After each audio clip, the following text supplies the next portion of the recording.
The equilibrium constant of the followings, ঠিক আছে, দুটো রিয়াকশন দিয়েছে, সেখান থেকে একটা রিয়াকশন আমাদের তৈরি করে নিতে হবে। N2 প্লাস 3H2, সেখান থেকে 2NH3, এর জন্য ইকুইলিব্রিয়াম যে কনস্ট্যান্ট সেটা আসছে K1। N2 প্লাস O2, সেখান থেকে 2NO, ইকুইলিব্রিয়াম কনস্ট্যান্ট আসছে K2। H2 plus half O2, সেখান থেকে H2O, এটা আসছে K3। আমাদের যেটা বার করতে দিয়েছে সেটা এটা 2NH3 plus 5/2O2 K 2NO।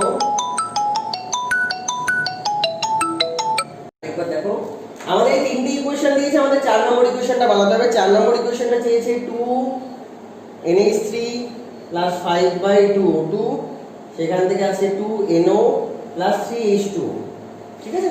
তাহলে এই ইকুয়েশনটা বানানোর জন্য আমাদের NO কে ডান দিকে রাখতে লাগবে। কটা NO কে ডান দিকে রাখতে লাগবে? দুটো NO কে ডান দিকে রাখতে লাগবে। তার মানে যেরকম 2 নম্বর ইকুয়েশন আছে সেরকমই 2 নম্বর ইকুয়েশন রেখে দাও, K2। আচ্ছা, H2O কটা বানাতে হবে? 3টে। আমার 3 নম্বর ইকুয়েশনে কটা H2O আছে? একটা। তাহলে এটাকে মাল্টিপ্লাই করলে 3 দিয়ে মাল্টিপ্লাই করতে হয়। আমরা জানি যা কোএফিশিয়েন্ট থাকে সব পাওয়ার হয়ে যায় যখন আমরা রেট কনস্ট্যান্ট নিয়ে কাজ করি। তাহলে K3 যেটা আছে তার পাওয়ার হয়ে গেল। অ্যামোনিয়া কোথায় আছে? দুটো NH3 কোথায় আছে? লেফটে আছে, কিন্তু এখানে কোথায় আছে? রাইটে আছে। তাহলে আমাদের এই ইকুয়েশনটাকে পুরো রিভার্স করতে হবে। রিভার্স করা মানে মাইনাস করা, আর মাইনাসটাকে যদি রেট কনস্ট্যান্টের মতো করে ভাবো তাহলে ডিভাইড হয়ে যায়, K1 করতে হবে। এত সহজে কতক্ষণ লাগবে? এটা 10 সেকেন্ড লাগবে। এটাই আমরা নেট জিইতে অ্যাপ্লাই করব। আর যদি বোর্ডের ক্লাসে করতে চাও, বোর্ডের ক্লাসে আরেকবার বলছি একটু সময় লাগবে।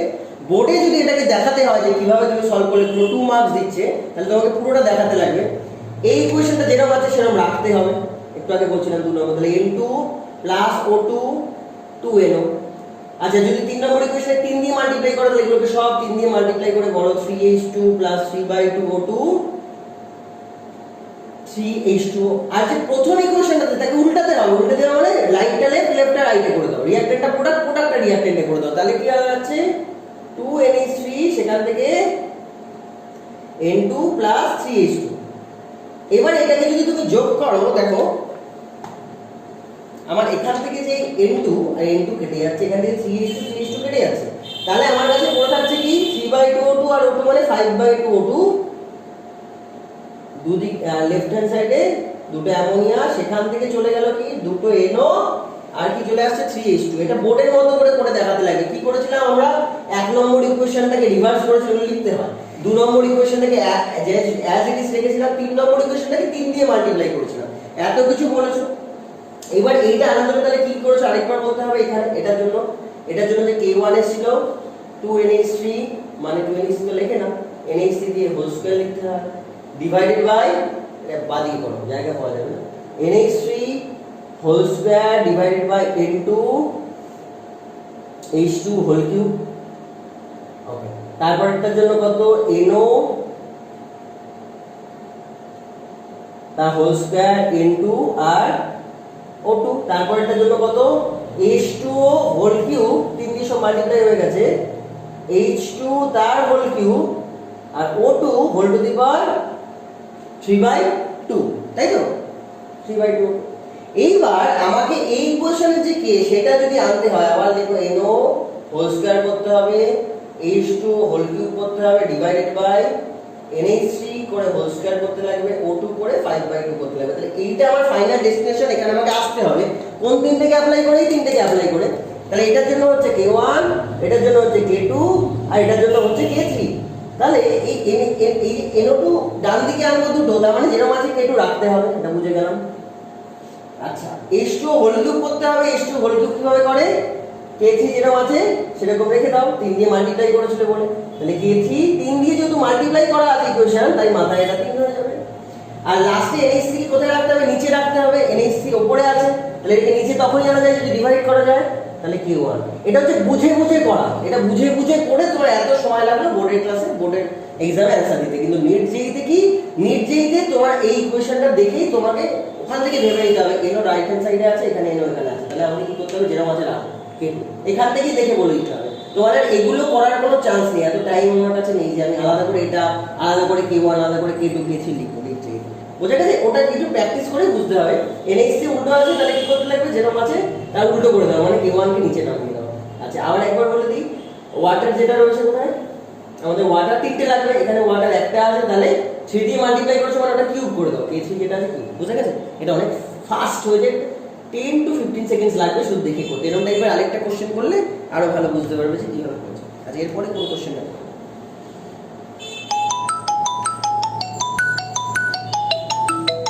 এটা তোমরাও করো, আমিও বলছি।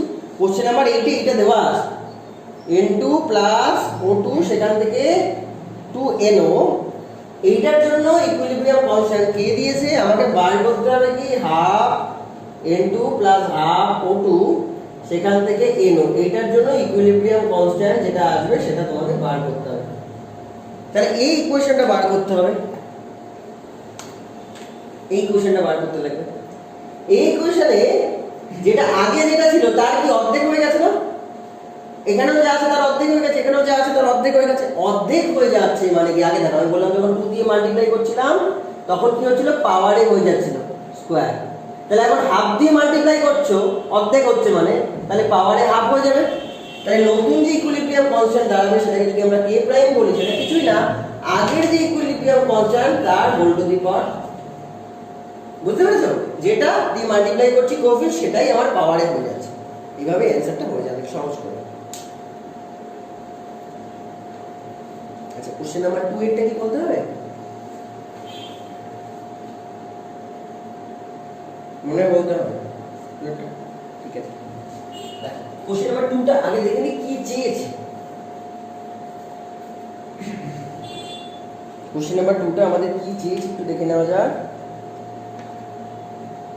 AgIN স্যাচুরেটেড সলিউশন কনসেন্ট্রেশন দিয়ে দেওয়া হয়েছে, সলিউবিলিটি প্রোডাক্ট চেয়েছে। বাহ, Ag প্লাস এর কনসেন্ট্রেশন দিয়েছে, কনসেন্ট্রেশন মানে কিন্তু সলিউবিলিটি, সলিউবিলিটি দিয়েছে কত 2.2 10 to the power -4 mole litre inverse. ঠিকই আছে, সলিউবিলিটি প্রোডাক্ট বা KSP এটা জিজ্ঞেস করেছে, তার জন্য আমাকে পুরো সল্টটাকে ভেঙে একবার দেখাতে হবে। পুরো সল্টটা কি ছিল, পুরো সল্টটা ছিল Ag2C2O4। C2O4 মানে অক্সালিক অ্যাসিডের সল্ট, তোমরা জানো অক্সালিক অ্যাসিডের ফর্মুলা COOH। এই যে অ্যাসিড এটা থেকে যদি H+ বাইরে বেরিয়ে যায় তাহলে পাওয়া যাবে C++। তাহলে আমার কটা লাগবে, দুটো সিলভার লাগবে, এই পাশে একটা সিলভার দাও, এই পাশে একটা সিলভার দাও, তাহলে চার্জ নিউট্রাল হয়ে গেল। সেটা এই শর্টে লেখা আছে। তাহলে এটা যদি ভেঙে যায় একবার সলিউশনে, তাহলে কি কি আয়ন জেনারেট করে, দুখানা সিলভার প্লাস জেনারেট করবে এটা আর এটা, আর এই পাশে কি জেনারেট করবে COO-। তাহলে যদি ওভারঅল এটাকে যদি আমি বলি যে এটা ভেঙে আসছে S পরিমাণে, এটা কি S পরিমাণ ভাববে, এটা এর রেসপেক্টে ডাবল না। এটা যদি একটা তৈরি হয় এটা কটা তৈরি হয়, দুটো। তাহলে এটা যদি S খালা তৈরি হয়, এটা যদি সলিউবিলিটি বা কনসেন্ট্রেশন S হয়, তাহলে এটা কত হবে, 2S হবে। তাহলে আমি যদি টোটাল সলিউবিলিটি প্রোডাক্ট বার করি KSP, সেটা কি, KSP টা হচ্ছে Ag প্লাস যেটা আছে তার স্কয়ার, Ag প্লাস যেটা আছে তার স্কয়ার, C2O4 2- যেটা আছে সেটা একা, C2O4 2- লিখতে হবে, ডিভাইডেড বাই আর কিছু লেখার দরকার নেই, কারণ এটা সলিড স্টেটে আছে, এটা ইনসলিউবল, এটা নিচে লেখারও কোনো দরকার নেই। তাহলে এটাকে যদি আমি এবার আস্তে করে সাইড লাইনে করে যাই কি হবে, Ag প্লাস কটা আছে, Ag প্লাস এর কনসেন্ট্রেশন কি 2S, তো তাহলে 2S লিখবে, তার উপরে কি ছিল আমার স্কয়ার ছিল। C2O4 2- এর কনসেন্ট্রেশন বা সলিউবিলিটি, কনসেন্ট্রেশন মিন্স সলিউবিলিটি, কেন কনসেন্ট্রেশন এটা হচ্ছে মোলারিটি ইউনিট, মোলারিটি যে ইউনিট সেটা হচ্ছে মোল পার লিটার। আবার সলিউবিলিটির যে ইউনিট হয় সেটাও ওরা দিয়েছে মোল পার লিটার। তাহলে বোঝো যেটা কনসেন্ট্রেশন দিয়েছে সেটাই সলিউবিলিটি, তার মানে এই যে সলিউবিলিটি এটা কত S এখানে দিয়ে দিলাম। তাহলে টোটাল আমার ইউনিট কি হবে, সলিউবিলিটি ইউনিট আর সলিউবিলিটি স্কয়ার ইউনিট, মানে মোল লিটার ইনভার্স এর যদি ইউনিট করো এটা কত আছে 4S স্কয়ার, কত হবে 4S কিউব, তো 4S কিউব মোল লিটার ইনভার্স কটা, দুটো মোল লিটার, একটা মোল লিটার ইনভার্স এখানে আর এখানে দুটো, তাহলে কটা টোটাল, তিনটে মোল লিটার ইনভার্স। তাহলে KSP এর ভ্যালু হচ্ছে 4S কিউব, S এর ভ্যালু কিন্তু সাপ্লাই করা আছে, S এর ভ্যালু কত সাপ্লাই করা আছে 2.2 10 টু দি পাওয়ার -4। তাহলে 4S কিউব থেকে উপরে ক্যালকুলেশনটা করে নিচ্ছি, কি আসছে ক্যালকুলেশন 4 ইনটু একটা এস কত, একটা এস হচ্ছে 2.2 নাকি না? ভুল হচ্ছে মানে Ag প্লাস এর কনসেন্ট্রেশন বলে দিয়েছেন 2.2 10 টু দি পাওয়ার -4। ভালো করে দেখো, এটা একটু বুদ্ধি জিনিস আছে, এখন একটা মিস্টেক হয়ে যেত। সবাই দেখো, অনিকা আমাকে যে সাপ্লাই করেছে কার কনসেন্ট্রেশন, Ag প্লাস, আর আমরা থিওরিটিক্যালি Ag প্লাস এর কনসেন্ট্রেশন কত নিয়েছি, 2s। কিন্তু আমার এখানে কি বসাতে লাগবে, s এর ভ্যালু বসাতে লাগবে, s কিউব। তো 2s এর কনসেন্ট্রেশন মানে Ag এর কনসেন্ট্রেশন, আমরা লিখছি Ag এর কনসেন্ট্রেশন গিভেন আছে, যেটা আমরা থিওরিটিক্যালি লিখেছি 2s, সেটা গিভেন আছে 2.2 ইনটু 10 টু দি পাওয়ার -4। কিন্তু আমরা s স্কয়ার বার করব, তো আমরা একটা s এর ভ্যালু লাগবে, সেটা কত, 1.1 ইনটু 10 টু দি পাওয়ার -4। তাহলে এই s টা এবার এখানে বসো, 4 1.1 ইনটু 10 টু দি পাওয়ার -4 দিয়ে হোল কিউব। এইবার যে অ্যানসারটা আছে সেটা আমার এখানে, অনেকে এটা ভুল করে ডাইরেক্ট এর ভ্যালুটা এখানে বসিয়ে দেয়, তা না।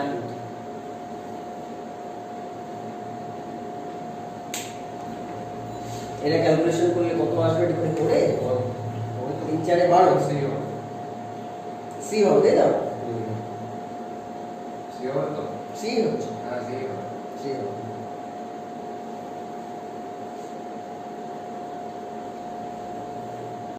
দেখো কোশ্চেনটা কি বলছিল, কোশ্চেনটা বলছিল একটা পিরিডিন আছে C5H5N, তাকে ওয়াটার দিয়েছো, C5H5N ওয়াটারের থেকে H টাকে ধরে নিয়ে NH প্লাস হবে। যাই হোক, একটা বেস থেকে আমরা কনজুগেট অ্যাসিড পেলাম। তো এটার জন্য আমরা কি বলবো, বেসের জন্য যেটা করি সেটা হচ্ছে ডিগ্রি অফ ডিসোসিয়েশন বা degree of ionization alpha is equal to 2/kb/c। কেমিটা হচ্ছে ডিসোসিয়েশন কনস্ট্যান্ট, যার ভ্যালু প্রোভাইড করেছে, ওটা প্রোভাইড করেছে দিলাম, কনসেন্ট্রেশন প্রোভাইড করেছে, তাহলে আলফা নরমালি যেভাবে বেরায় সেভাবে বের করেছে। 1.7 10 টু দি পাওয়ার -8 আছে, তাকে শুধু মাল্টিপ্লাই করে নিয়েছি আমরা, 1.7 10 টু দি পাওয়ার -8 এটা যদি করো এটা এরকম আসবে, তাকে আমরা 170 করে নিয়েছি, যাতে 170 রুট করলে 30 169 হয়। তো ওটা নিয়ার অ্যাবাউট করে 13 করে নেওয়া হলো, করে 10 টু দি পাওয়ার -5 করে নেওয়া হলো। এটা হচ্ছে আলফা। কিন্তু আর এটাকে যদি তুমি পার্সেন্টেজে প্রকাশ করো তাহলে 100 দিয়ে মাল্টিপ্লাই করতে হবে, তাহলে পার্সেন্টেজে প্রকাশ করলে 100 দিয়ে মাল্টিপ্লাই করে পার্সেন্টেজ লিখতে হবে, এটা পার্সেন্টেজ এইভাবে আমরা অপশনটা নিয়ে নেব। এই টপিকটা আমি বলতে চাচ্ছি সেটা হচ্ছে কমন আয়ন এফেক্ট। আর একটু থিওরি করে নি, তারপর ওই প্র্যাকটিস করব। কমন আয়ন এফেক্ট, আমরা যদি AgCl যেটা সলিড, তাকে যদি নরমালি ছেড়ে দিই, AgCl কি তৈরি করবে, Ag প্লাস Cl মাইনাস। আচ্ছা, একটু একটা অ্যাঙ্গেল করে বসো। আচ্ছা, কোন নিচে লিখবো, এটা নিচে লিখে দেবো নাকি এটা অফ করে দেবো, সেটা ও তো তুমি একটু সাইড করে কোথায় বসো ভাই, তাই দারুণ হচ্ছে এটা। তাহলে একটা সাইড করে এবার ঠিক আছে, যাতে পুরোটা দেখতে পাও। তাহলে AgCl সলিড, সেটাকে ভাঙলে Ag প্লাস আর Cl মাইনাস আয়ন জেনারেট করে নরমালি জলে। এবার এই AgCl যেটা আছে, এই AgCl কে আমি ভাঙছি কার প্রেজেন্সে, NaCl এর প্রেজেন্সে। ভালো করে বোঝো, NaCl কিন্তু একটা স্ট্রং ইলেকট্রোলাইট, মানে যা দেবে সব ভেঙে যায়, 100টা মলিকিউল থাকলে 100টাই ভেঙে যায়। তাহলে NaCl এর প্রেজেন্সে যদি আমি AgCl কে রাখি, কি আগে ভাঙবে, AgCl আগে ভাঙবে না NaCl আগে ভাঙবে, বলো? AgCl হচ্ছে স্পেয়ারিংলি সলিউবল সল্ট, মানে মাঝে মাঝে ভাঙে। 10 টু দি পাওয়ার ভাঙা রেট 10 টু দি পাওয়ার -40 50, মানে খুব কম। তাহলে AgCl এর রেসপেক্ট NaCl এর রেসপেক্ট AgCl এর মধ্যে কে আগে ভাঙবে, দ্রুত কে ভাঙবে, NaCl। তাহলে Na আগে Na প্লাস আর Cl মাইনাস আয়ন তৈরি করে দেবে। তাহলে এই যখন অলরেডি সলিউশনে Cl মাইনাস আয়ন তৈরি করে দিয়েছে, তখন Ag প্লাস কিন্তু আরো অলস হয়ে যাবে, ওর উপরে অলরেডি Cl মাইনাস রয়েছে, আমি কেন শুধু Cl মাইনাস তৈরি করতে যাবো, কেন যাবে না তার কারণ বলছি। এখান থেকে তুমি যদি ইকুইলিব্রিয়াম কনস্ট্যান্ট Kc লেখো, সেটা কি লিখবে, প্রোডাক্ট বাই রিঅ্যাকট্যান্ট। প্রোডাক্ট কি, Ag plus Cl minus divided by AgCl। এই সলিউশনে যখন জল নিয়েছো, তখন কিন্তু বাইরে থেকে কোনো Cl মাইনাস আয়ন নেই, খুব ভালো অবস্থায় ইকুইলিব্রিয়াম মানে এস্টাবলিশ করেছে। যখনই আমি NaCl দিলাম, মুশকিল হয়ে গেল, কারণ NaCl এর থেকে অনেক বেটার পারফর্ম করে, অনেক তাড়াতাড়ি Cl মাইনাস দিয়ে দেয়। তাহলে এই অবস্থায় এই ইকুইলিব্রিয়ামের উপর কি প্রভাব পড়বে, ওই ইকুইলিব্রিয়াম কি দেখতে পাবে যে ওর কাছে অনেক বেশি পরিমাণে Cl চলে এলো, তাই দেখতে পাবে না, তাহলে যদি অনেক বেশি পরিমাণ কোথা থেকে এলো NaCl থেকে এলো, তাহলে অনেক বেশি পরিমাণে যখন Cl চলে এলো Kc এর ভ্যালু বেড়ে যাবে না কমে যাবে থিওরিটিক্যালি? মানে Kc কোনটা AgCl না AgCl NaCl এর Kc হয় না, কারণ NaCl তো স্ট্রং ইলেকট্রোলাইট, ও তো ডাইরেক্ট ভেঙে গেছে। যেই জিনিসটা ইকুইলিব্রিয়াম থাকে না তার কোনো Kc হয় না, এ ফিক্সড, এ সব ভেঙে গেছে।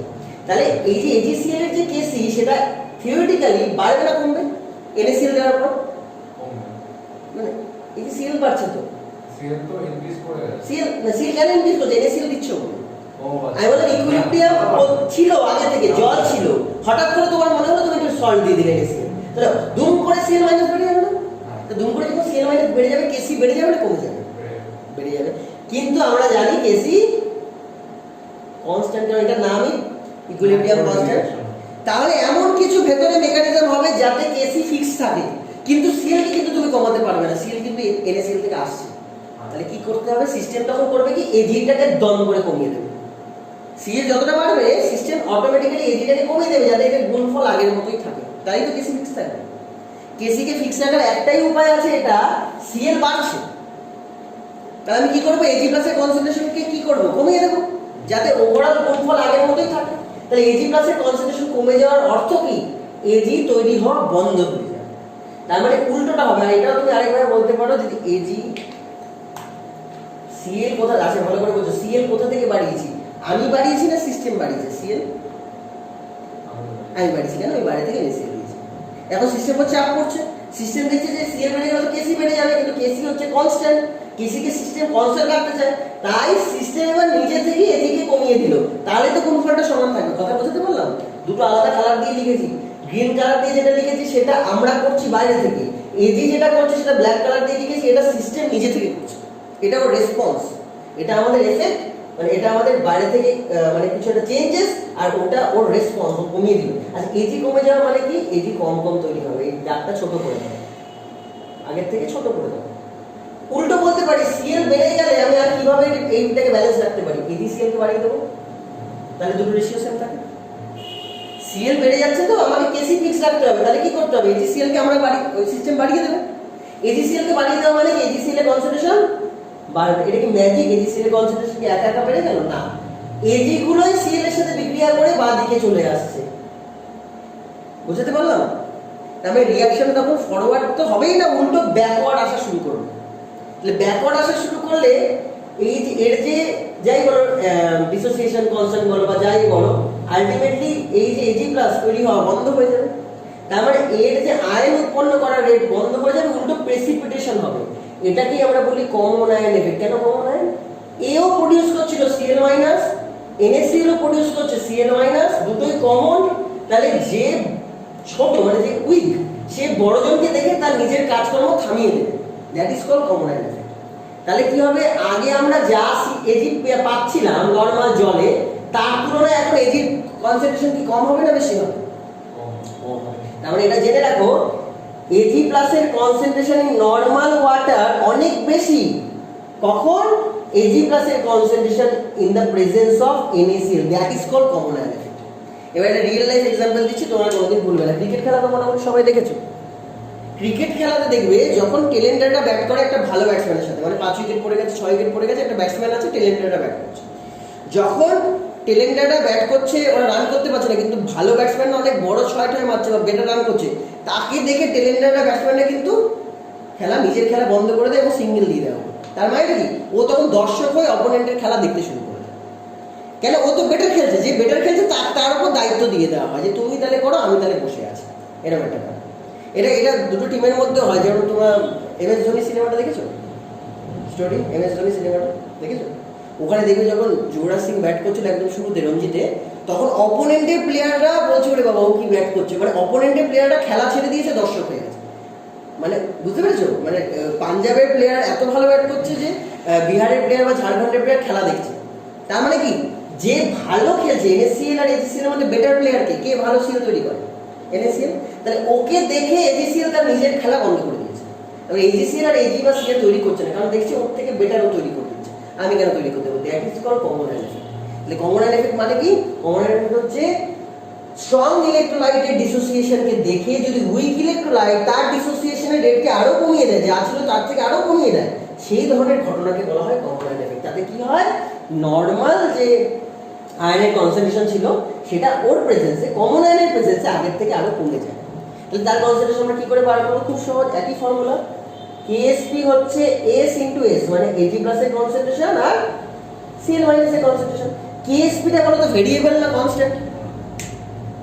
KSP, K দিয়ে যেগুলো লেখা হয় সেগুলো ভেরিয়েবল হয় না কনস্ট্যান্ট হয়? কনস্ট্যান্ট, কারণ K মানেই তো ডিসোসিয়েশন কনস্ট্যান্ট, SP মানে সলিবিলিটি প্রোডাক্ট, বাট K দিয়ে লিখছি মানে কনস্ট্যান্ট। তাহলে এগুলো সব ফিক্সড। তাহলে এর ভ্যালু তুমি আমি কেউ চেঞ্জ করতে পারবো না। যদি টেম্পারেচার কনস্ট্যান্ট থাকে তাহলে এটা অবশ্যই কনস্ট্যান্ট হবে। T যদি কনস্ট্যান্ট থাকে এটা কনস্ট্যান্ট হবে। এবার তুমি দিচ্ছ কি NaCl, NaCl তো এর জন্য বসে নেই যে তুমি কনস্ট্যান্ট বলে আমি ভাঙবো না। KSP যা হোক হোক, NaCl বলবে আমি যদি একবার এসে গেছি তাহলে পুরোটাই ভেঙে যাবো। NaCl কতটা দেওয়া হয়েছে দেখো সিস্টেমে, NaCl দেওয়া হয়েছে 0.1, তাহলে Cl কতটা তৈরি হবে? 0.1, সবটাই ভেঙে যাবে কারণ NaCl স্ট্রং ইলেকট্রোলাইট। তো NaCl যতটা থাকবে Cl মাইনাস ততটাই তৈরি হবে। ও ভাববেই না যে এরা AgCl অনেক কম পরিমাণে ভাগে, ওই দিকেও তাকাবেই না, ও পুরোটা ভেঙে যাবে। ও যদি পুরোটা ভেঙে যায় তাহলে আমার Cl এর কনসেন্ট্রেশন 0.1 লিখতেই হবে, এটা লিখতেই হবে। আবার KSP ফিক্স, KSP ভ্যালু আবার ওরা দিয়ে দিচ্ছে 1.6 into 10 to the power minus 10। তাহলে বাকি প্রেশার এখন কার উপর পড়লো? সিলভারের উপর বললো। সিলভারকে বলা হবে তুমি এবার যেভাবে হোক ম্যানেজ করো যাতে আমার দুজনের গুণফল এটা হয়। কারণ সিলভার ঠিক আছে, তাহলে আমি আমার ভেঙে যাওয়ার রেট আরো অনেক কমিয়ে দেবো, আগে যা ছিল তার থেকেও কমিয়ে দেবো, তাহলেই আমি ম্যানেজ করতে পারবো, এই জায়গায় আমার ডেটাকে রাখতে পারবো। বুঝতে পারছো? তাহলে আমার এখান থেকে Ag প্লাসের যে ভ্যালু আছে সেটা কি 1.6 into 10 to the power minus 10 divided by 0.1, 1.6 10 to the power minus 9 নাকি? 10 টু দি পাওয়ার মাইনাস 9। সিলভারের কনসেন্ট্রেশন তাহলে অনেক কমে গেল। এবার তুমি কি করে কম্পেয়ার করবে যে সত্যি কমলো কিনা? তাহলে একটা প্রসেস আছে। দেখো, যদি ধরো আমি এর মধ্যে NaCl দিই, আমার কাছে কোনো ভালো ব্যাটসম্যান নেই, তখন টেলেন্টাররাও 6 মারা শুরু করে, জানে আমার উইকেট পড়ে গেলে অসুবিধা নেই, উনিও রান হবে না উনিও রান হবে না, এবার মারা শুরু করে। চলো, তাহলে AgCl তখন ফ্রিলি মুভ করবে, ফ্রিলি ডিসোসিয়েট করতে পারবে, কারণ ওর সামনে কোনো বেটার প্লেয়ার নেই। তখন AgCl কিভাবে ভাঙবে? Ag প্লাস আর Cl মাইনাস নরমাল ভাঙবে, ফ্রিলি ভাঙবে। তখন এটাকে যদি আমি লিখি AgCl সরি KSP, সেটা কার কনসেন্ট্রেশন? Ag প্লাস এর কনসেন্ট্রেশন আবার Cl মাইনাস এর কনসেন্ট্রেশন। KSP ভ্যালু কিন্তু ফিক্সড, কত?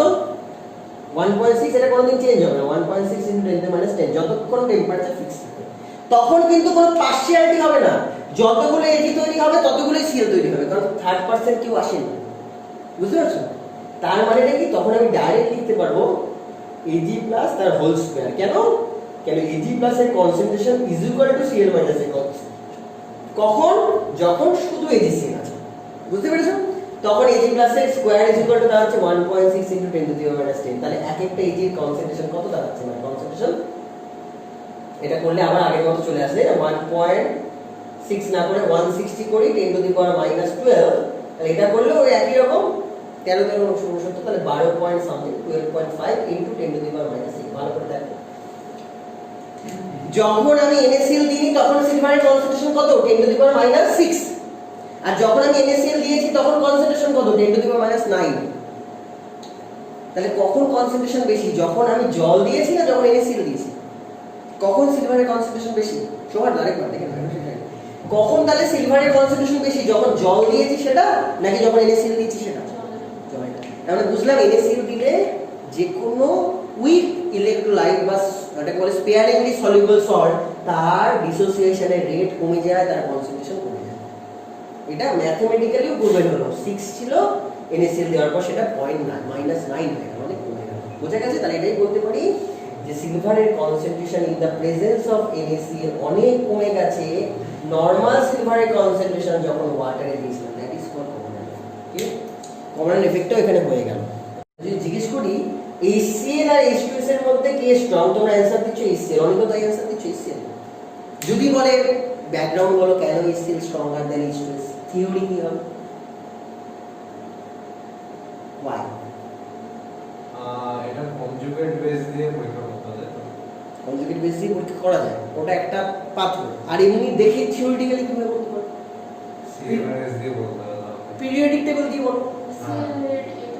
ইয়েটা কি? ইয়ে মিন্স হোয়াট ইজ ইয়ে, বলো সেটা বলো। না, ও বলেছে ইয়ে মানে electron affinity or activation energy, দুই রকম ইয়ে হয়। একটা ইএ ইলেকট্রন অ্যাফিনিটি আর একটা ইএ অ্যাক্টিভেশন এনার্জি, যেটা আমি সকালে একটু দেখছি। ও ইয়ে বলেছে, এটা তো নর্মাল ইয়ে, আমরা বলি না হয়তো ইয়েটা বেশি, সেই ইয়ে বলেছে, ও বুঝে বলেন ইয়ে, বাট আসলে ইয়ে কি, ওটাকে বলছে ইলেকট্রন নেগেটিভিটি। ভালো করে বোঝো। পিরিয়ড টেবিলে যদি তুমি চলে যাও তাহলে আসবে কি, এখানে বলছি carbon, nitrogen, oxygen, fluorine, chlorine. বাদিকে আছে ও আমাদের না, হাইড্রোজেন। ইলেকট্রন পেয়ার অ্যাকসেপ্ট করলে তো সেটা অ্যাসিড আছে, তাই তো? ওই জন্য ইলেকট্রন অ্যাফিনিটি বেশি। আরেকটা কারণ হচ্ছে, এটা দুটো কারণ আমি দিতে পারবো।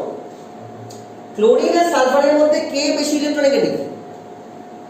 যে পিরিয়ড টেবিলের রাইট হ্যান্ড সাইডে থাকে। তাহলে ক্লোরিন যদি ইলেকট্রোনেগেটিভ হয়, সে অনেক বেশি পরিমাণে ইলেকট্রন বন্ডের থেকে টানা শুরু করবে। সালফার যদি টানে, আমি একটা করে দাগ দিলাম, ভালো করে বোঝো, কেন সালফারটা একটু উইক, অত বেশি টানতে পারবে না, তো সালফার লেফটে আছে, রাইটে কে আছে ক্লোরিন। তাহলে ক্লোরিন অনেক বেশি ইলেকট্রন টানবে।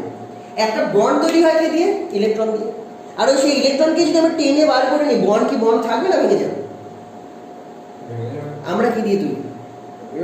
ব্লাড। আমাদের বডি থেকে যদি ব্লাড কন্টিনিউয়াসলি কেউ বের করে নেয়, তাহলে আলটিমেটলি আমার মাথা কিন্তু পড়ে যাবে। সেম ইলেকট্রন তৈরি হয় ইলেকট্রন, বন্ড তৈরি হয় ইলেকট্রন দিয়ে, সেই ইলেকট্রনটাকে টেনে নিচ্ছে ক্লোরিন। তাহলে কি বন্ডটা থাকবে না ভেঙে যাবে? তাহলে বন্ডটা থাকবে না ভেঙে যাবে? বন্ড ভেঙে যাবে। বন্ড ভেঙে গেলে কি অনেক দ্রুত পরিমাণে H+ আয়ন বাইরে বেরিয়ে আসবে, অনেক দ্রুত পরিমাণে বাইরে বেরিয়ে আসবে। H2S থেকেও আসবে, কিন্তু অত দ্রুত আসবে না, কেন S অত বেশি টানতে পারেনি, আস্তে করে আসবে। এটা ছিল একটা রিজন। এটা লিখলে তুমি যদি 2 থাকে 1 পাবে, আরেকটা রিজন দিতে হবে। এটা থিওরি বলছি, যখন বোর্ডের অ্যান্সার দেবে। এই ভালো করে দেখো, এই হচ্ছে ক্লোরিন, এই হচ্ছে, ভালো করে বোঝো। সালফারের দুখানা সংসার চালাতে হয় একসাথে, মানে সালফার দুজনের থেকে হাইড্রোজেন টানছে, ইলেকট্রন টানছে। তাহলে প্রত্যেকে এই সালফারের কত পার্সেন্ট এফেক্ট পাচ্ছে? 50। হয় না, একজনের দুটো তিনটে করে সংসার হয়, তো এই দুখানা বিয়ে করে ফেলেছে, তাহলে দুজনের সংসার টানতে হচ্ছে, তাহলে একজন পাচ্ছে 50% এফেক্ট।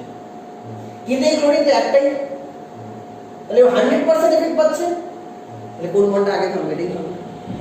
তাহলে এইভাবে আমি অ্যান্সার দিতে পারি, পার্সেন্টেজ দিয়ে, ইলেকট্রন নেগেটিভিটি দিয়ে অ্যান্সার দিতে পারি। তাহলে দুটো মিলিয়ে গুণফল হয়ে গেল একটা এক্সপোনেনশিয়াল ফ্যাক্টরে, এটা এটার থেকে বেড়ে যাবে। তাই জন্য HCl is more stronger than H2S, এটা গেল থিওরি। এবার কোশ্চেন এটা না, কোশ্চেন হলো, কোশ্চেন হচ্ছে এই দুটোকে একসাথে মিশিয়ে দিয়েছি আমি, সাপোজ H2S আর HCl, এই দুটোকে আমি একসাথে মিশিয়ে দিয়েছি। কে ইকুইলিব্রিয়াম অ্যাটেইন করবে? বলো, এই দুটোর মধ্যে কে ইকুইলিব্রিয়াম অ্যাটেইন করবে? ইকুইলিব্রিয়াম কারা অ্যাটেইন করে? যারা স্ট্রং না উইক? স্ট্রং মানে আনস্টেবল। স্ট্রং মানে হচ্ছে আনস্টেবল, খুব দ্রুত ভেঙে যায়, ফাস্ট ভেঙে যায়, ওকে তুমি ধরতেই পারবে না। আর সে রিভার্সিবল না। আমি থার্মোডাইনামিক্সেও বলেছি, ধরো দুজন, আমি আস্তে আস্তে হাঁটছি, আমাকে যদি হট করে বলে ব্যাকে আসো, পারবে। কিন্তু যখন কোনো স্পোর্টসম্যান বল দৌড়াচ্ছে, সেই সময় যদি তাকে বলা হয় আপনি ব্যাকে আসুন, পারবে? ফাস্ট জিনিস ব্যাকে আসে না, স্লো জিনিস ব্যাকে আসতে পারে। যখন তুমি আনসার্টেন, তখন তুমি স্লো যাবে, কারণ তুমি চাইলে ব্যাকে আসতে পারবে। এই দুজনের মধ্যে ফার্স্টকে ডিসোসিয়েট করে, তাহলে HCl ব্যাকে আসবে না। তাহলে HCl এর যে চিহ্নটা দেবে, এগুলো অনেকে ভুল করে, আমার সময় আমি অনেক ভুল করেছি। যখন এক্সামে লিখবে এটা এরকম অ্যারো দিয়ে H+Cl - লিখবে, it means, what does it mean? Unidirectional, ব্যাকে আসবে। কিন্তু যখন এটা লিখবে, তখন তুমি এটাকে এরকম লিখবে, আর যাচ্ছে আর আসছে, কেন? এটা উইক। তাহলে ইকুইলিব্রিয়াম কে অ্যাটেইন করবে? নিচেরটা, এটা স্লো। এই ইকুইলিব্রিয়াম যদি অ্যাটেইন করে, তাহলে ইকুইলিব্রিয়াম কনস্ট্যান্ট জেনারেট করবে। What is equilibrium constant? Air equilibrium constant কি? Ka acid is equal to H plus the whole square H2 minus divided by H2S. যখন একা ছিল আমার কোনো সমস্যা ছিল না, এই যখন একা ছিল এত সুন্দরভাবে ইকুইলিব্রিয়াম স্থাপন করতো। কিন্তু আমি এর ভেতরে HCl কে ঢুকিয়ে দিয়েছি, মুশকিল হয়ে গেছে। কি হয়ে গেছে? কি এফেক্ট হবে? কেন কমন এফেক্ট?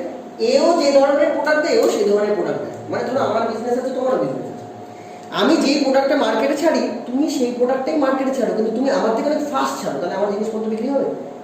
আমি অনেক তাড়াতাড়ি কাস্টমার ধরে নেবো, তুমি অনেক তাড়াতাড়ি কাস্টমার ধরে নেবে, কিন্তু আমি কাস্টমার ধরতে পারবো অনেক স্লো। তাহলে প্রবলেমে কে পড়ে যাবে? এই প্রবলেমে পড়ে যাবে না, তখন কি আর বিজনেস চালাবে না, ব্যবসা গুটি বাড়ি চলে আসবে। তাই করবে, কেউ তাই করে। ও H+ ছাড়তে গিয়ে দেখলো যে HCl ওর থেকে অনেক বেটার H+ ছেড়ে দেয়, অনেক তাড়াতাড়ি ছেড়ে দেয়, কাস্টমারের কাছে অনেক দ্রুত পৌঁছে যাচ্ছে। তাহলে ও দেখলো আমার লাভ হচ্ছে না, তখন কি করবে? ব্যবসা গুটি ব্যাকে চলে আসবে। তার মানে কি? ও ব্যাকওয়ার্ড চলে আসবে। বুঝতে পারছো? ব্যাকওয়ার্ডের দাগটা বলো রাইট দাগ। আরে এটাকে যদি তুমি লাস্ট ক্লিয়ার দিয়ে বোঝাও সেটাও বোঝানো যাবে। যখন আমি HCl দিলাম বাইরে থেকে H প্লাসের গাঢ়ত্ব বেড়ে গেল, H প্লাসের গাঢ়ত্ব বেড়ে গেলে এইটা বেড়ে যাবে, এইটা বেড়ে গেলে থিওরিটিক্যালি K এর ভ্যালু কি হয়ে যাবে? বেড়ে যাবে না কমে যাবে? থিওরিটিক্যালি কনস্ট্যান্ট না থিওরিটিক্যালি মানে এটা থেকে দেখে মনে হচ্ছে না বেড়ে যাবে, কিন্তু সিস্টেম চাইবে এটাকে কনস্ট্যান্ট রাখতে, তাহলে ম্যানেজ করবে ভেতরে কিছু। কি ম্যানেজ করবে? H2 কে কমিয়ে দেবে আর H2S কে বাড়িয়ে দেবে। দেখো এটাকে চেপে রাখো, এটা বাড়ছে, যদি নিচেরটাও বাড়াই তাহলেই তো K ফিক্স থাকে। এটা বাইরে থেকে HCl বাড়িয়ে দিল আর সিস্টেম যদি ভেতর থেকে H2S কে বাড়িয়ে দেয় তাহলে তো K ফিক্স থাকে। আর এটাকে চেপে দাও, H প্লাস HCl বাড়িয়ে দিল কিন্তু ভেতর থেকে H2S সেটা কমিয়ে দিল, তাহলে ফিক্স থাকে। তাহলে এবার এটাকে মুছে দিয়ে বলো কি হচ্ছে, এইটা কমছে আর এটা বাড়ছে। What does it mean? H2S বাড়ছে আর H2 মাইনাস কমছে, তার মানে রিঅ্যাকশন কোথায় যাচ্ছে? ব্যাকে যাচ্ছে, তাহলেই তো H2S বাড়বে। আমরা এই ধরনের রিঅ্যাকশন আরো ডিসোসিয়েশন রেট কমিয়ে দেবে। বুঝতে পেরেছো? তাই জন্য আমরা যে ধরনের রিঅ্যাকশন আমরা চাই যে পার্টিকুলারলি এর সাথে রিঅ্যাকশন হোক, এর সাথে না হোক। তুমি একটা एग्जांपल দিচ্ছি, এটা एग्जाम দেবে। কপার আছে 2+ আর জিঙ্ক আছে 2+। ভালো করে বোঝো, কপার আছে 2+, জিঙ্ক আছে 2+, দুটো আলাদা আলাদা টেস্ট হবে। আমি চাই যে কোনো একজনের প্রেসিপিটেট পড়ুক আর একজনের প্রেসিপিটেট পড়ুক না। প্রেসিপিটেট পড়ার জন্য কি করতে হবে কেউ জানো? ধরো আমি চাই COS এর প্রেসিপিটেট পড়ুক। কি করে? বাইরে থেকে আমি H2S দেব, তাহলে এখান থেকে কি আসবে? H2 মাইনাস আসবে আর এখান থেকে কি আছে? Cu2+ আছে, দুজনে মিলে গিয়ে কোভ্যালেন্ট কম্পাউন্ড হয়ে COS এর প্রেসিপিটেট পড়ে যাবে ব্ল্যাক কালারে। এখানেও আমি বাইরে থেকে H2S দেব, Zn আছে আর এখান থেকে বাইরে থেকে আসবে S2 মাইনাস, দুজনে মিলিত হয়ে কোভ্যালেন্ট কম্পাউন্ড তৈরি করবে এবং এখান থেকে Zn পড়ে যাবে। তোমরা বলতে পারো এই দুজনের মধ্যে কোন ক্ষেত্রে আগে প্রেসিপিটেট পড়বে? যার যেই সল্টের সলিউবিলিটি কম তার আগে পদক্ষেপ করবে, না যেই সল্টের সলিউবিলিটি বেশি তার আগে পদক্ষেপ করবে? যার সলিউবিলিটি বেশি। সলিউবিলিটি বেশি মানে গুলে থাকতে চায়। সলিউবিলিটি কথাটার মানে কি? সলিউবল বলি না আমরা, তার মানে কি? গুলে থাকতে চায় না পদক্ষেপ ফেলতে চায়? গুলে থাকতে চায় মানে বেশি বেড়াতে পারবে, তার মানে তার প্রেসিপিটেট পড়বে না। প্রেসিপিটেট কার পড়বে?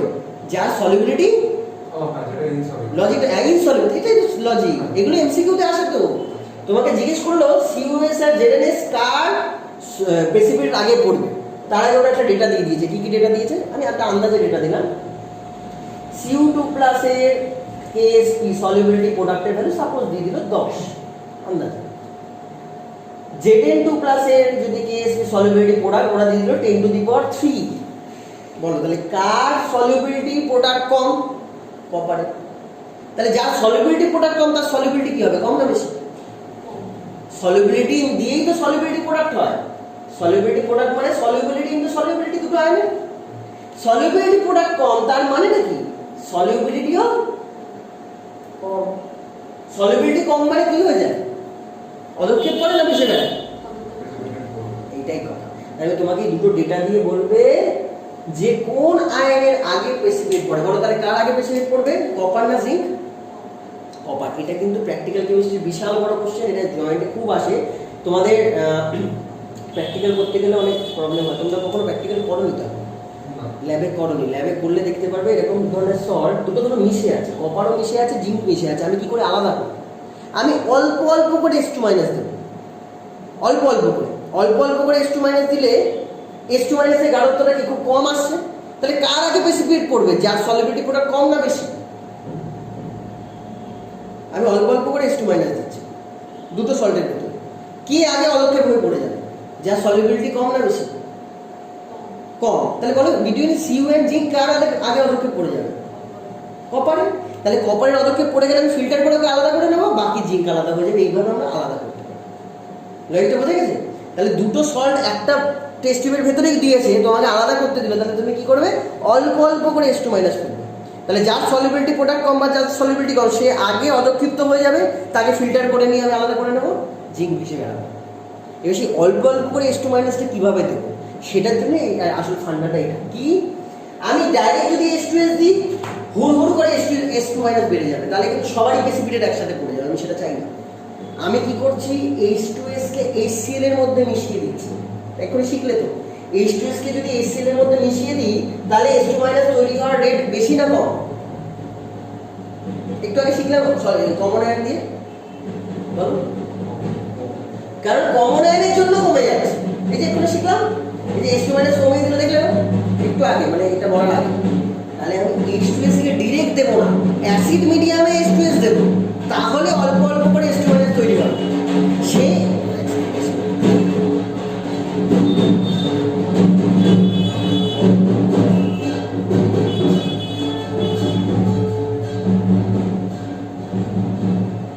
ঠিক আছে, তাহলে আমরা যে H2S দেব ডাইরেক্ট দেব না, ডাইরেক্ট দিলে যতটা H2S দেবে অনেকটাই ভেঙে যাবে। আমি চাই না সেটা হোক, আমি চাই অল্প অল্প করে দেবো। অল্প অল্প করে দেওয়া তো আর অল্প অল্প করে উপর দিয়ে ছাড়া না, এরকম না। ধরো খুব মজার ব্যাপার, ধরো দুজন বসে আছে, আমি চাই ওকে বেশি দেবো ওকে কম দেবো, সেরকম তো হয় না, আমি তো একেবারে ফেলে দেবো, তাহলে দুজনেই তো সমান পেয়ে যাবে। তাহলে কায়দা কি করে করা যেতে পারে, ওর সাথে HCl মিশিয়ে দাও, তাহলে যার বেশি দরকার সে বেশি নিয়ে নেবে, যার কম দরকার সে কম নেবে, কারণ আমি অটোমেটিক্যালি কম জিনিসটা পাবো। H2S অটোমেটিক্যালি কমে যাবে H2 মাইনাসের গাঢ়ত্ব in the presence of HCl। এবার এটাই একটু অন্যরকম ভাবে জাস্ট বলছি, কেন এটা তো বেশি আলো দিচ্ছি, কারণ এটাতে বেশি কোশ্চেন আসে, বুঝে যাবে তোমরা দেখেছো নর্মাল কথা। এটা জল আছে, আমি এর মধ্যে NaCl দিচ্ছি, যদি NaCl দিই কি হয়, গুলে যায় নাকি অদক্ষেপ পড়ে যায়, সলিউবল হয়ে যায়। লবণ যদি জলে দিই সলিউবল হয়ে যায়, আরেকটু লবণ দিলাম সলিউবল হয়ে যাবে, আরেকটু লবণ দিলাম সলিউবল হয়ে যাবে, কিন্তু একটা সময় আসবে যখন কি আর সলিউবল হবে না, সম্পৃক্ত হয়ে গেছে, স্যাচুরেট সলিউশন, তখন পদক্ষেপ করবে। তার মানে কখন পদক্ষেপ পড়ে কেউ বলতে পারো? পদক্ষেপ তখনই পড়ে যখন ও তার লিমিটকে ক্রস করে যায়, মানে যা আমার খাবার ক্ষমতা তার থেকে আমি বেশি খেয়েছি, তাহলে তো বমি করে দেবো, এরও তাই। এর যতটা খাবার ক্ষমতা তার থেকে যদি বেশি দিয়ে দিই তাহলেই লিমিট ক্রস করে গেলে কি হয়ে যায়, প্রেসিপিটেশন হয়ে যায়। এই যে লিমিটটা ক্রস করে গেলে প্রেসিপিটেশন হলো, সেই লিমিটটাকে বলা হয় সলিউবিলিটি প্রোডাক্ট। প্রত্যেকটা সল্টের ডিফারেন্ট এরকম লিমিট আছে, সলিউবিলিটি প্রোডাক্ট আছে। এক্ষুনি তোমাদের বললাম যে কপারের সলিউবিলিটি প্রোডাক্ট অনেক নিচে, মানে যদি কম্পেয়ার করি, এটা হচ্ছে কপারের বাড়ির পাঁচিল, ঠিক আছে, আর জিঙ্কের বাড়ির পাঁচিল তাহলে কিরকম হবে, জিঙ্কের বাড়ির পাঁচিল এর থেকে উঁচু, এরকম ধরনের এত বড় লম্বা পাঁচিল, ভালো করে দেখো, এটা হচ্ছে কপারের বাড়ির পাঁচিল, এটা হচ্ছে জিঙ্কের বাড়ির পাঁচিল, কপারেরটা কম জিঙ্কেরটা বেশি। তাহলে যে কোনো চোর যদি বাড়িতে ঢোকে, কার বাড়িতে আগে ঢুকবে, কপারের বাড়িতে, কারণ পাঁচিল ছোট। তাহলে আমি যখন বাইরে থেকে H2 মাইনাস দেব, H2 মাইনাস দেব, তখন এই যে কপার 2 প্লাস আর H2 মাইনাস, কপার 2 প্লাস আর H2 মাইনাসের যে গুণফল দাঁড়াবে, যেটা পড়ি না CuS, তাকে ভাঙলে কি হয়, কপার 2 প্লাস আর H2 মাইনাস, এই দুটো আয়ন তৈরি হয়। এবার বাইরে থেকে আমি যদি যত H2 মাইনাস দেবো তত কি হবে, কারণ তো গুণফলটা বাড়বে না কমবে। যে KSP যে লিখি, হোয়াট ইজ KSP, কপারের কনসেন্ট্রেশন আর H2 মাইনাসের কনসেন্ট্রেশন। বাইরে থেকে H2S দেওয়া মানে H2 মাইনাসের গাঢ়ত্ব বাড়ছে, এটাকে তখন KSP লিখবেন, এটাকে তখন রিঅ্যাকশন কোশেন্ট লিখবে, যে Q দিয়ে যেটা লিখবে, কারণ এটা ভেরিয়েবল, আমি বারবার চেঞ্জ করছি, এখন ইকুইলিব্রিয়ামে পৌঁছাই। তাহলে আমি যদি H2 মাইনাস দিই, Q কি হবে, বাড়বে, আস্তে আস্তে বাড়বে, বাড়তে এমন একটা সময় আসবে যখন ও এই KSP কে ছাড়িয়ে গেছে, সলিউবিলিটি প্রোডাক্ট বা এই পাঁচিলটাকে আস্তে আস্তে ছাড়াচ্ছে। এই পাঁচিলটা কিন্তু, এই পাঁচিলটা হচ্ছে KSP, কার KSP, কপারের। এই পাঁচিলটা হচ্ছে কার KSP, জিঙ্কের। আর আমি বাইরে থেকে কি বাড়াচ্ছি, H2 মাইনাস বাড়াচ্ছি, তাহলে আস্তে আস্তে আমার কি বাড়ছে, Q মানে রিঅ্যাকশন কোশেন্ট, যেটাকে চেঞ্জ করা যায়, বাড়তে আগে কার বাড়ির পাঁচিল ছাড়াবে, এটা কপার, সঙ্গে সঙ্গে ওর যা লিমিট ছিল সব স্যাচুরেট হয়ে গিয়ে ও আর পাচ্ছে না নিতে, জলে আর নিতে পারছে, তখন সঙ্গে সঙ্গে তার প্রেসিপিটেট আগে পড়ে যাবে। সেই সময় কিন্তু জিঙ্কের প্রেসিপিটেট পড়বে না, কারণ তার খাবার ক্ষমতা আরো বেশি। খাওয়া মানে বলছি তার সলিউবিলিটি, এই সলিউবিলিটি অনেক বেশি, জিঙ্ক অনেক বেশি সলিউবল থাকতে পারে, মানে জিঙ্কের ভেতরে অনেক জিঙ্ক Zn2 প্লাস অনেক H2 মাইনাস ঘুরে বেড়াতে পারে, এর ক্ষমতা আছে সলিউবল করে রাখার, কিন্তু কপারে সেই ক্ষমতাটা নেই। কপারকে আর একটু বেশি পরিমাণে একটু H2 মাইনাস দিলেই সঙ্গে সঙ্গে ও তার লিমিট ক্রস করে যাবে, লিমিট নিয়ে সলিউবিলিটি প্রোডাক্টটাকে ক্রস করে যাবে, করে প্রেসিপিটেট করে যাবে। তাহলে দুটো জিনিস শিখবে, একটাকে বলা হয় আয়নিক প্রোডাক্ট আর একটাকে বলা হয় সলিউবিলিটি প্রোডাক্ট। এই আয়নিক প্রোডাক্টটা কিন্তু আমরা যারা এক্সপেরিমেন্ট করছি তারা চেঞ্জ করতে পারি। আমি যদি বেশি আয়ন দিই তাহলে আয়নিক প্রোডাক্ট বেড়ে যাবে, আমি যদি কম আয়ন দিই তাহলে আয়নিক প্রোডাক্ট কমে যাবে। কিন্তু এই সলিউবিলিটি প্রোডাক্টটা কিন্তু আমি তুমি ঠিক করি না, এটা নেচার ঠিক করে দিয়েছে, প্রকৃতি ঠিক করে দিয়েছে। AgCl এর জন্য আলাদা, CuS এর জন্য আলাদা, ZnS এর জন্য আলাদা, যেরকম এই ভ্যালুটা লিখে দিলাম, এগুলো ফিক্সড, এটা ফিক্স করে দিয়েছে। তাহলে আমি যদি বেশি বেশি করে আয়ন দিই, কার KSP-টা আগে ছাড়াবে? যার KSP কম তার KSP-কে আগে ছাড়িয়ে যাবে এই আয়নিক প্রোডাক্ট, সঙ্গে সঙ্গে প্রেসিপিটেট করবে। তাহলে একটা জিনিস মাথায় রাখবে, এই স্টেটমেন্টটা লিখে রাখবে, যখন আয়নিক প্রোডাক্টের ভ্যালু সলিউবিলিটি প্রোডাক্টকে ছাড়িয়ে চলে যায় তখন প্রেসিপিটেট পড়ে যায়। এই কথা লিখে রাখো, এটা খুব ইম্পর্টেন্ট।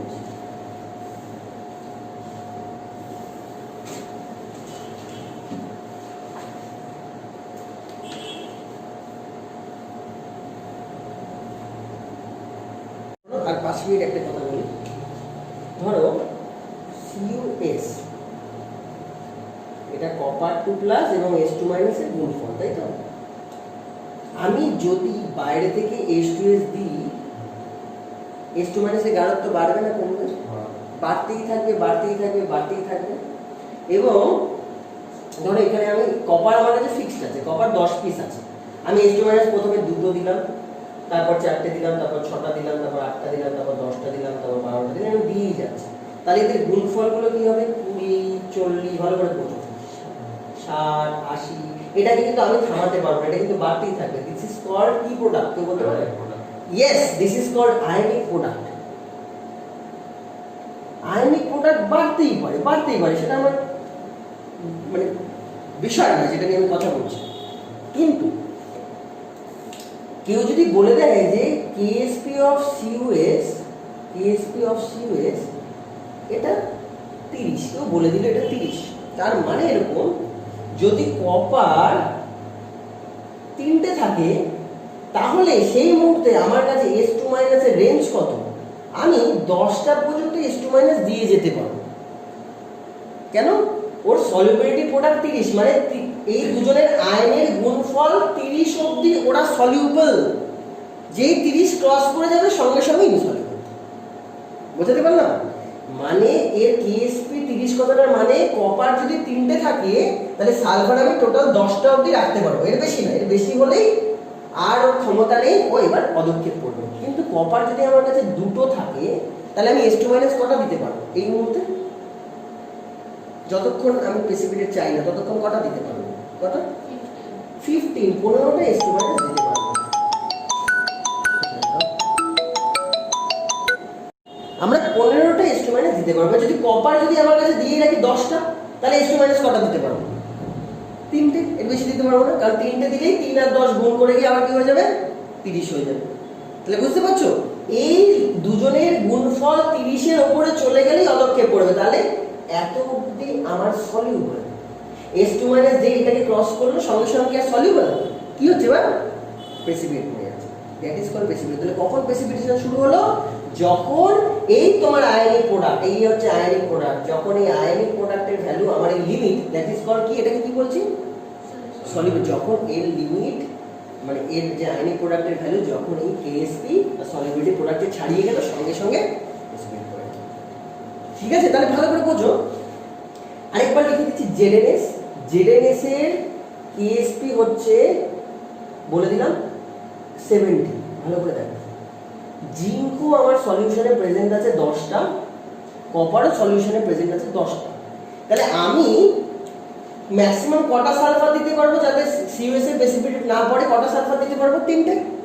কিন্তু ZnS কে যদি আমি 3টের জায়গায় মানে ZnS এর জন্য আমি যদি সালফার 4টেও দিয়ে দিই তাহলেও কি প্রেসিপিটেট পড়বে? পড়বে না। 5টা দিয়ে দিলেও কি প্রেসিপিটেট পড়বে? পড়বে না। কটা দিলে প্রেসিপিটেট পড়বে? 7টা ক্রস করলে। তার মানে যেই মুহূর্তে CuS এর প্রেসিপিটেট পড়েছে সেই মুহূর্তে সেই সালফারেটের কনসেন্ট্রেশনেও কিন্তু Zn এর প্রেসিপিটেট পড়েনি। তাহলে দুটো কি করে সেপারেট করা যায়? বুঝতে পেরেছো? একজন পদক্ষেপ পড়ে গেল, ওনার ক্ষমতা নেই, সেপারেট করে আরেকজনকে রেখে দিতে হবে। বুঝে গেছে? এইটা প্র্যাকটিক্যালি খুব কাজে লাগবে।